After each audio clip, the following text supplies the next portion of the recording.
What do I feel after spending money? I just feel. So what did I do with my first freelance income? सबसे पहली बात तो freelancing से जो मैंने पैसा अर्न करा, मैंने उसको तुरंत खर्च नहीं कर दिया, right? Because I tell you one honest thing, तुम 50 रुपये कमाओ, 500 रुपये कमाओ या 5,000 कमाओ, समटाइम्स तुम जब तक पैसा, ठीक है, it's actually not about the amount, but जब तुम स्टार्ट करते हो कमाना, यू एक्चुअली रियलाइज के यार ये तो आसान है, मतलब ये उतना मुश्किल नहीं है जितना मैं सोच रहा था. So now you start thinking about everything जो शायद तुम्हें कभी चाहिए था, जो तुम सोचते थे कि यार इतना अर्न करने के बाद ये चीज़ खरीदूंगा, यहाँ पे इन्वेस्ट करूंगा, वो करूंगा, वो करूंगा.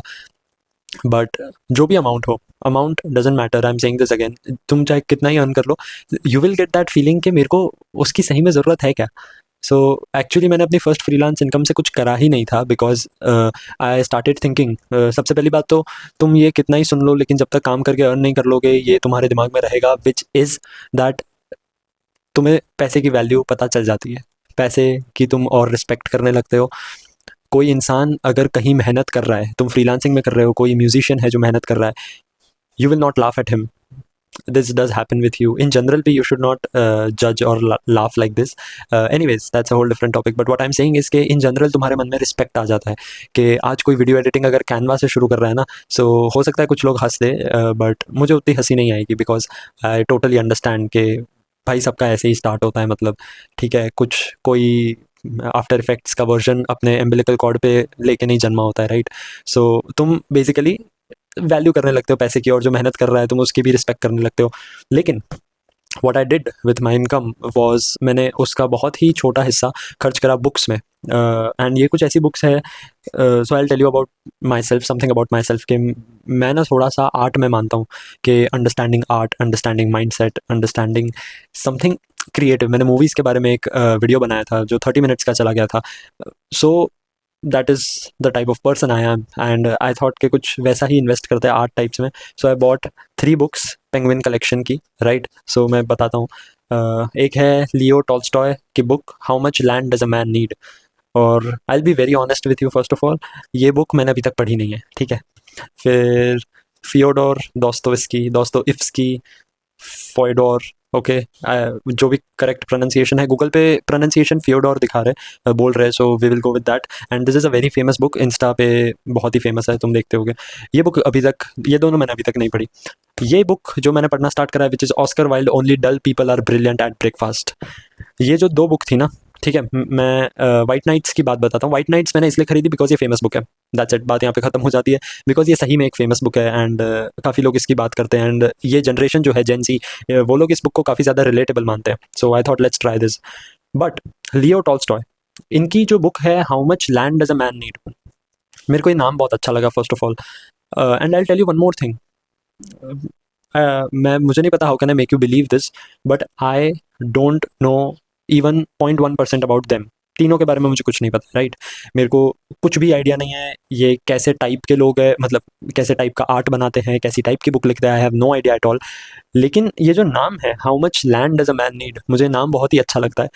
और बट एनीवेज, मैंने अभी तक ये दोनों बुक्स नहीं पढ़ी. जो मैंने बुक पढ़ी है, which is Oscar Wilde, only dull people are brilliant at breakfast, I have no idea about कि ये बुक में है क्या, इसमें कोई स्टोरी है, कोई शॉर्ट स्टोरी है, कोई बहुत ही बड़ी नॉवल थी, उसमें से एक पार्ट को लेके ये एक शॉर्ट बुक बनाई है. Because penguin little black classics का पूरा वही मतलब एम ही ये है कि नॉवल में से अच्छे अच्छे पार्ट की एक शॉर्ट स्टोरी बनाई है, right? So this just the name, only dull people are brilliant at breakfast, it's just amazing. मतलब क्या हुक है, अगर हम अपनी जनरेशन में बोले तो ये बुक को सेल करने के लिए क्या बढ़िया हुक बनाया है, क्या बढ़िया टाइटल बनाया है, राइट? और मैं ये बुक पढ़ता हूँ, और मुझे पहली ऐसी लाइन लिखी है, अगर तुम्हें मेरे टिक मार्क दिख रहे हैं तो ऐसी बस लाइंस लिखी हुई है. And I was trying to join dots, कि पहली लाइन में ये लिखा है, to know nothing about their great man is one of the necessary elements of English education. दूसरी लाइन में ये लिखा है, we spend our days each one of us in looking for the secret of life, well the secret of life is an art. फिर मैं तीसरी line पढ़ता हूँ, फिर मैं चौथी लाइन पढ़ता हूँ, एंड मैंने ऐसे, अगर तुम्हें टिक मार्क्स दिख रहे हैं तो ये काफ़ी लाइंस पढ़ी मैंने, और मैं और पढ़ता गया. एंड आई वॉज थिंकिंग कि यार ये सारे लोग बड़े लोग हैं, राइट? मतलब बहुत ही पहले इन्होंने ऐसी बुक्स लिखी थी, एंशंट लिटरेचर, एंशंट नहीं but English literature, basically they are genius people. So I was thinking कि कुछ इन डेप्थ मतलब होगा इन लाइन्स के अलावा लाइन का मैं मतलब समझ गया, जैसे यहाँ पे कुछ थोड़ा सा विट था, मैं वो समझ गया। जैसे एक लाइन बहुत अच्छी है, bad art is a great deal worse than no art at all. ये फर्स्ट पेज की लास्ट लाइन में लिखा हुआ है, ठीक है, तुमको ये कैमरा की वजह से मिरर में दिख रहा होगा, but bad art is a great deal worse than no art at all. And I am like, मैं लाइन समझ गया क्या कहने का मतलब है ऑस्कर वाइल्ड का, बट ये सारी लाइन्स का आपस में कनेक्शन क्या है? रैंडमली एक लाइन लिखी है, the only form of fiction in which real characters do not seem out of place is history. और मैं इसको और 2-3 बार पढ़ता हूँ and then I am like, हाँ मैं समझ गया, okay. And then I realise कि what this book is about. जब आई नो अगर तुम्हें बुक के अबाउट के बारे में जानना है तो तुम बुक के पीछे पढ़ोगे, बट आई वॉज लाइक नहीं, एक सरप्राइज एलिमेंट रखते मुझे खुद क्या कहते हैं डिस्कवर करना है कि ये बुक एक्चुअली है किस बारे में। बुक के पीछे अबाउट में लिखा हुआ है, जिसको अबाउट सेक्शन कह सकते हैं। उससे मेरे को पता चला कि this is Oscar Wilde's best wit वाली लाइंस, ठीक है, जो उनकी सारी नॉवेल्स रही आज तक, उनकी जितनी भी स्टोरीज रही, उसमें से जितनी भी बेस्ट वन लाइनर्स थे जिसको हम कह सकते हैं, वो इस बुक में है। And then I realise, okay this book has, with all due respect, but ये बुक में कोई स्टोरी नहीं है, राइट?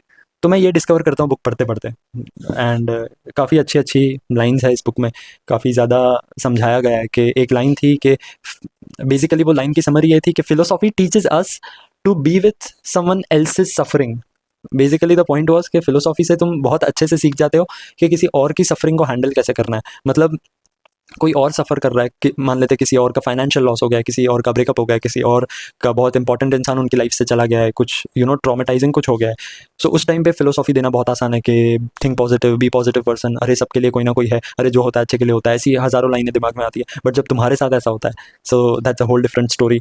एंड फिलोसॉफी तुम्हें राइट सिखाता भी है कि नहीं, कि खुद के इमोशन को कैसे हैंडल करना है। तुम बस बातें करना सीख जाते हो। मैं फिलोसॉफी की बुराई नहीं कर रहा, मैं तो बहुत मानता हूँ इन सब में, लेकिन दिस इज समवेयर ट्रू यार, दिस वाज वेरी ट्रू कि वो फिलोसॉफी ही अलग है। वो अवेयरनेस, एक्सेप्टेंस, फिलोसॉफी का एक्सेप्टेंस वो अलग ही होता है। कि जब तुम्हारे साथ भगवान ना करे कुछ गलत हो रहा है और तुम पॉजिटिव सोच पाओ, तुम एक ब्राइटर साइड देख पाओ, तुम स्टोइक मेंटालिटी रख पाओ, तुम ग्लास हाफ फुल देख पाओ, that's different level of acceptance. किसी और को ज्ञान देना तो कोई भी कर सकता है, मैं भी 3-4 बुक पढ़ के किसी को कुछ भी बोल सकता हूँ, right? The aim of love is to love, no more and no less. So ये सारी लाइन्स है, इससे मैं कभी अपना मतलब भी निकालता हूँ कि मुझे ऐसा लगता है कि ऑस्कर वाइल्ड के लिखने का ये मतलब होगा, बट देन आई रियलाइज के, नॉट रियलाइज, बट फिर मैं चैट जीपीटी करता हूँ एंड जीपीटी से पता चलता है कि ओके ये भी एक पीओवी था देखने का। और इससे I have one theory, if you want to know कि कोई इंसान डीप डाउन कितना पॉजिटिव है, कितना नेगेटिव है, वो समाज के बारे में क्या सोचता है, join them for a debate on not Oscar Wilde की ये वाली बुक, बट कोई भी लिटरेचर का पार्ट। तुम्हें जेन्युइन पता चल जाएगा कि वो इंसान कितना पॉजिटिव सोचता है, कितना नेगेटिव सोचता है, वो दुनिया के बारे में क्या सोचता है। टू बी वेरी ऑनेस्ट, तुम्हें कहीं ना कहीं उनका डीप डाउन हिडन ट्रॉमा भी पता चल जाएगा कि वो सेल्फ लव के बारे में क्या सोचते हैं, सोसाइटी को लव करने के बारे में क्या सोचते हैं, लोगों को लेट गो करने के बारे में, माफ़ करने के बारे में। If you can just have a debate with them on you know कुछ ऐसे टॉपिक्स जो लिटरेचर में एक लिखा गया है कि अगर आप और मैं एक डिबेट करें किसी लाइन पे, तो आपको मेरे बारे में पता चलेगा कि श्रेयस ऐसा है, वो इस लाइन को पढ़ के ऐसा सोचता है, एंड मुझे पता चलेगा आप ऐसे हो। ये लाइन में क्लियरली कुछ पॉजिटिव लिखा है बट आप नेगेटिव देख रहे हो, या कुछ नेगेटिव लिखा है लेकिन आप पॉजिटिव देख रहे हो, ऐसा भी हो सकता है। सो बेसिकली पता चल जाता है। So this is what I realised, and this is where I invested my money on these 3 books. And what do I feel after spending money? I just feel nothing. मतलब क्या ही feel होगा यार, ये तो कितनी बुक्स है, मतलब right, it's not a big deal, it's nothing, but with all due respect I like this, and I be very honest with, मतलब I don't know if I should say this or not, but मैंने इस book को ना बस अपने हाथ में रखा था for 15 minutes, 20 minutes. I was just reading random pages and I was looking at this cover, and I was thinking कि यार it's possible, it's possible to earn money, it's possible to do something in life. मैं ये नहीं कह रहा कि अरे भाई क्या लाइफ में झंडे गाड़ दिए, 3 किताबें खरीद ली, कोई बड़ी बात नहीं है, ऑब्वियसली बड़ी बात नहीं है, मतलब मैं क्लैरिफाई क्यों कर रहा हूँ, बट स्टेप 1 हो सकता है तो स्टेप 2 हो सकता है, स्टेप 2 हो सकता है तो स्टेप 5 हो सकता है, एंड 5 हो सकता है, इसका मतलब तुम आगे जा सकते हो। So I realised this one thing, ये बातें सुनी हुई थी बट रियलाइज करना is a whole different feeling.